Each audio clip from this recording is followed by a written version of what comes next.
Selamat Hari Raya, hari untuk kita bersukaria. Saya Dr. Muhammad Syabuddin dengan ini ingin mengucapkan Selamat Hari Raya Maaf Zahir dan Batin kepada semua pelanggan-pelanggan Hospital Pantai Sungai Petani.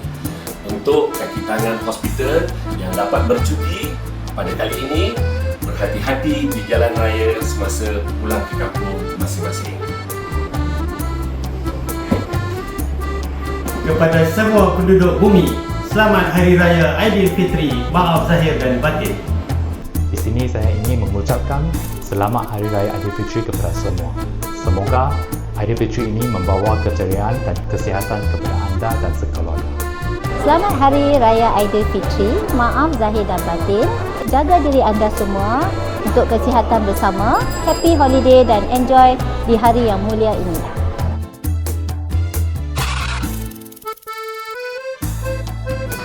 Hai, Assalamualaikum. Saya Dr. Sofian bin Syuib, pakar ortopedik hand dan microsurgery.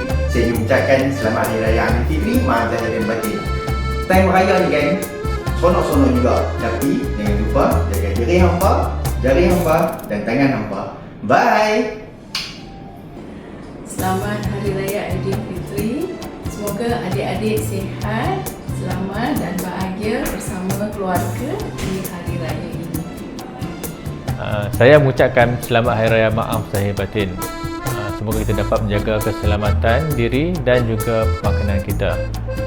Cuba kurangkan gula dan makanan yang berlemak.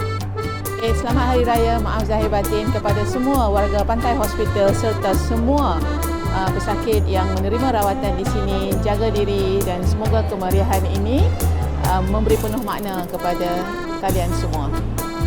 Saya Dr. Sanggita, pakar respiratory Pantai Hospital Sungai Petani, ingin mengucapkan Selamat Hari Raya dan Maaf Zahir Batin kepada semua pesakit beragama Islam.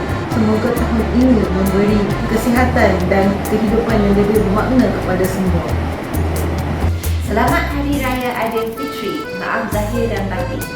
Saya Dr. Burhan mengucap Selamat Hari Raya Aidilfitri, maaf zahir dan batin.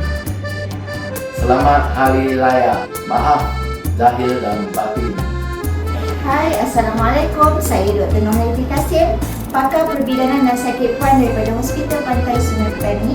Sempena Syawal ini saya ingin mengucapkan Selamat Hari Raya Aidilfitri. Semoga Syawal ini membawa keberkatan dan kebahagiaan kepada anda sekeluarga. Kepada semua wanita di luar sana, especially pesakit-pesakit saya, jagalah kesihatan anda, jagalah pemakanan anda. Selamat Hari Raya Aidilfitri, maaf zahir dan batin.